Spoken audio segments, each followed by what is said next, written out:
World cup میں پاکستان اپنا 5واں match آج افغانستان سے کھیلے گا۔ چنئی میں میچ دوپہر 1:30 بجے شروع ہوگا۔ قومی ٹیم ایک روزہ میچز میں افغانستان کے خلاف اب تک ناقابل شکست۔ دونوں ٹیمز رواں ورلڈ کپ میں 4 میچز کھیل چکی۔ پاکستان 2 میچ جیت چکا، افغانستان کو 1 میں کامیابی ملی۔ پوائنٹس ٹیبل پر پاکستان 4 پوائنٹس کے ساتھ 5ویں نمبر پر موجود۔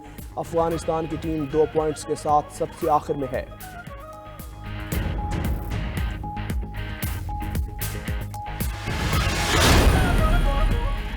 قومی ٹیم کی افغانستان کے خلاف میچ سے قبل بیٹنگ اور بالنگ کی بھرپور مشقیں۔ امام الحق، محمد رضوان اور دیگر بیٹرز نے سپنرز کا سامنا کرنے کی پریکٹس کر لی۔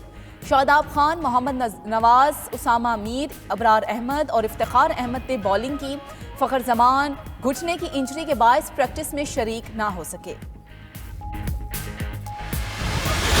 فاسٹ بولر شاہین آفریدی نے افغانستان کو مشکل حریف قرار دے دیا۔ کہتے ہیں افغان ٹیم نے دفاعی چیمپئن انگلینڈ کو شکست دی ہے، اچھی کارکردگی سے افغانستان کو ہرا پائیں گے۔ پاکستان کے لیے ورلڈ کپ ابھی ختم نہیں ہوا۔ اوپنر امام الحق کہتے ہیں کہ چنئی کے 2 میچز اہم ہیں، پر اعتماد ہیں افغانستان سے میچ جیت کر دوبارہ ٹریک پر آ جائیں گے۔ ورلڈ کپ میں صرف پاکستان نہیں، سب ٹیمز کے بولرز کے خلاف رنز بن رہے ہیں۔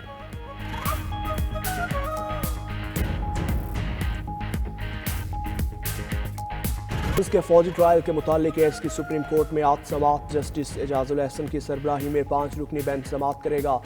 جسٹس منیب اختر، جسٹس یحییٰ آفریدی، جسٹس مظاہر نقوی اور جسٹس عائشہ ملک شامل۔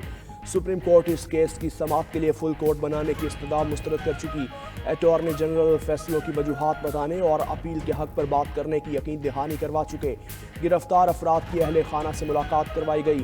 سابق چیف جسٹس کی سربراہی میں 6 رکنی بینچ نے 2 اگست کو گزشتہ سماعت کی۔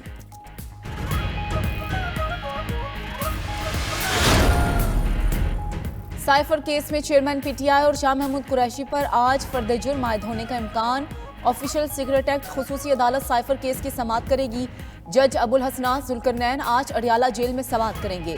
عدالت نے گزشتہ سماعت میں فرد جرم عائد کرنے کے لیے 23 اکتوبر کی تاریخ مقرر کی تھی۔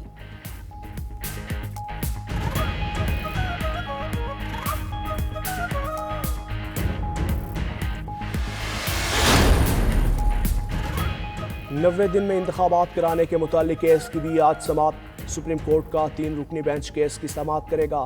چیف جسٹس قاضی فائز عیسیٰ کی سربراہی میں بینچ میں جسٹس اطہر من اللہ اور جسٹس امین الدین خان شامل۔ اسمبلیوں کی تحلیل کے بعد آئین کے مطابق 90 دن میں انتخابات کرانے کی درخواستیں supreme court bar, Tehreek Insaf اور دیگر نے دائر کیں۔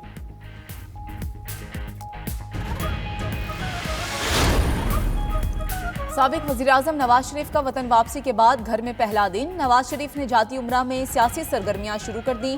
صدر نون لیگ شہباز شریف اور حمزہ شہباز جاتی عمرہ آئے۔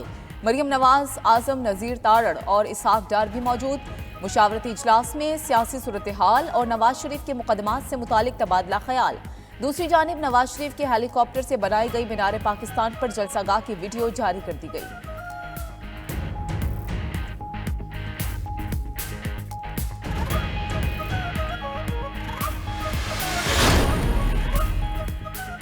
فلسطینیوں کے خلاف اسرائیل جارحیت پر ایم کیو ایم کا احتجاج۔ کراچی میں فلسطینیوں سے اظہار یکجہتی کی تقریب سے گورنر کامران تیسوری نے خطاب کیا۔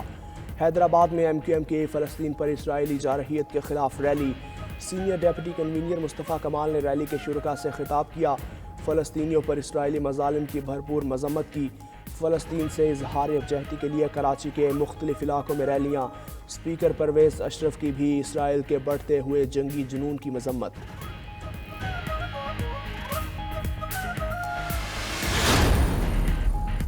چین نے جاسوسی کے الزام میں دفاعی اداروں کے ملازم کو پکڑ لیا۔ چینی میڈیا کے مطابق ہو نامی شخص امریکی انٹیلیجنس ایجنسیز کے رابطے میں تھا۔ ملزم نے امریکہ کو فوجی صنعت کے شعبوں میں معلومات فراہم کی تھی۔